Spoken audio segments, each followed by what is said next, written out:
Hi everyone, this is Maki and thank you for watching this video. Today's topic is Japanese kanji. I know it's difficult.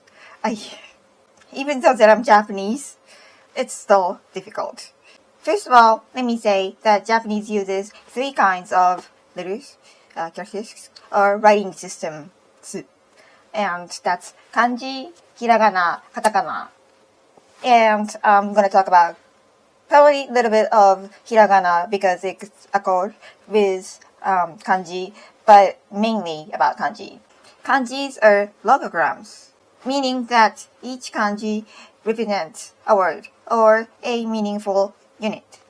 In other countries, which uses also the Chinese characters, usually one character has one reading. But Japanese kanji, one kanji can be read in several ways. That makes it difficult, right? And since there is many, I'd say too many ways to read, even Japanese makes mistakes a lot. Me too. On top of that, many different kanjis share the same pronunciation, which makes the language more complicated. And I bet that this kind of writing system is really rare in the world. So today, I'd like to explore why Japanese kanji became the way it is. The topics are how kanji had been developed, onyomi, I'll explain later what it is, kunyomi, that I'll explain that later too, and other kanji features. So, let's get started.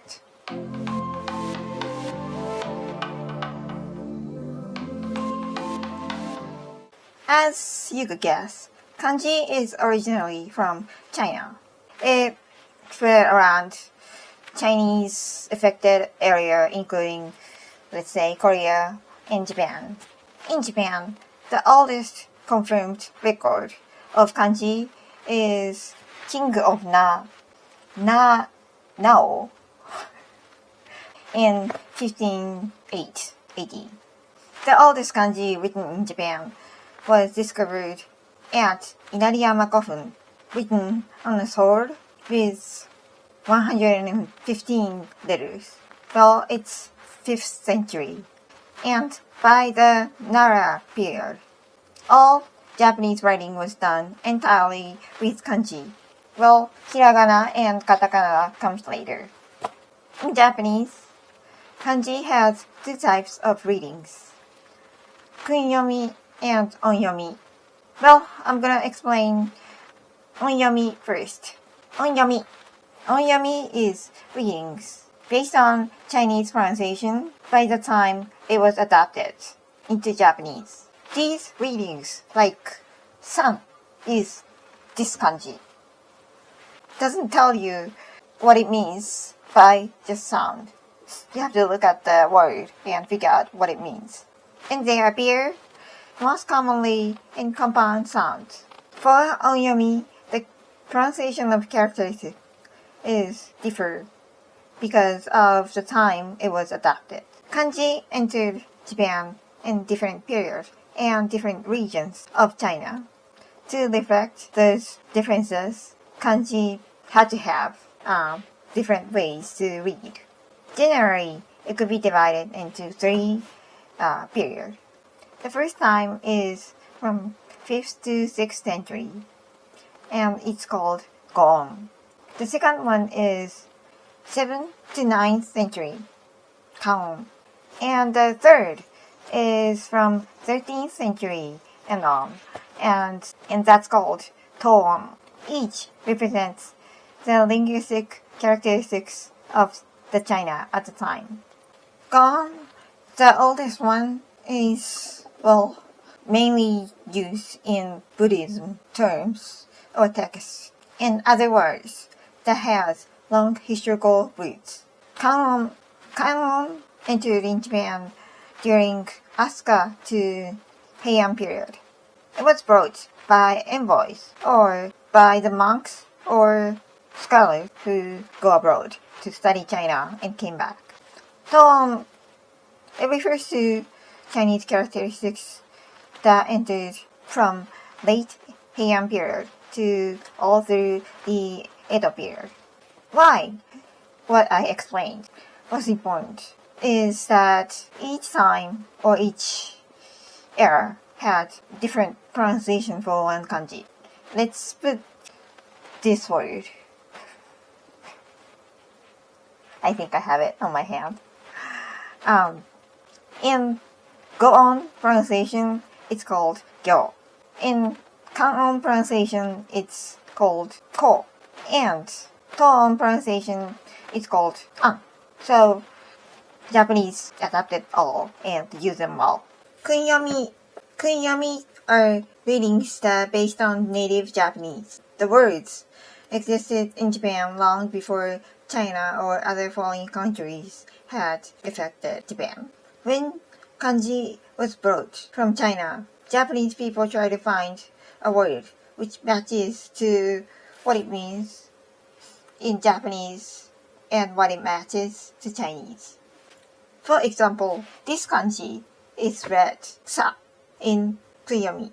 Kunyomi basically assigned a Japanese word to the meaning of the kanji. Because those following Japanese grammar, they often require okurigana, which are the kana added after kanji to show the correct grammatical form. For example, taberu, which means eating, is written in this way, and this beru part is called okurigana. This is okurigana. And you'll have to figure out how the okurigana goes and how this one could be read. So it is difficult to, I don't say master it, but just even read it. Especially difficult words. It's not used in everyday lives. Some people, including myself, can't read them. The diversity of kunyomi. Kunyomi multiplies because a single kanji can be matched into several meanings of Japanese. For example, this word. This means, in Japanese, to live, which is ikiru, and to grow like grass, that's haeru. Grow, which is nama. So that makes Japanese kanji more complicated. Little by little, the readings increased as people found matching kanji onto different Japanese meanings. And both kunyomi and onyomi had developed throughout the time. Other kanji features. Over the time, Japanese kanji reading had developed to fit more of Japanese language itself. For example, they mixed or added or put together kunyomi, which used to be only one word, and okurigana into one word. And the example is like kesa or tsuyu. That's Japanese creation, and that's the other reason the kanji or the readings increased. All of the factors led the huge number of possible pronunciation in Japanese. For example, the pronunciation sei can be written in tremendous number of ways. These are just a few. How difficult it is, right? And also, each kanji has meanings, which means that you'd have to choose which to write. If you're using computer, you know which one is right one to be in this sentence. And you have to figure out by the knowledge. That's pretty challenging. There are words that was introduced after Meiji era, and later on, kanji was fitted in the meaning of what it is, like beer, coffee, glass, So you can never actually read like this beer is beer. There's nothing about beer pronunciation here, but this is red beer.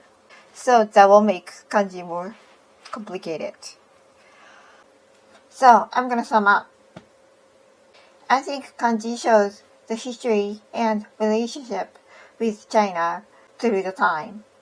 It's interesting that you can see Chinese history from how kanji is read. And also, amount of the kanji that was imported from China, it could be figured out like relationship, how close they were within the history. And, how Japanese found out so useful the kanji are, so they actually take in themselves for Japanese language and utilize it. It's kind of interesting feature, I think. They completely, achieved it as their own. It doesn't really happen much, I guess, also in other languages. I mean, as a Japanese, I'd say that I'm so lucky that I've learned Japanese, which has kanji, a lot of way to read one word, or, all those complicated things when I was a child. It's, easy to observe things. Try to learn Japanese is hard when you get older. Reading or writing is really difficult probably, but listening and speaking, if you focus on one thing or two things and put some effort on it, you could at least understand some not difficult words. I can't really sum up these topics, so I'd say that's about it. Thank you for watching. Bye bye.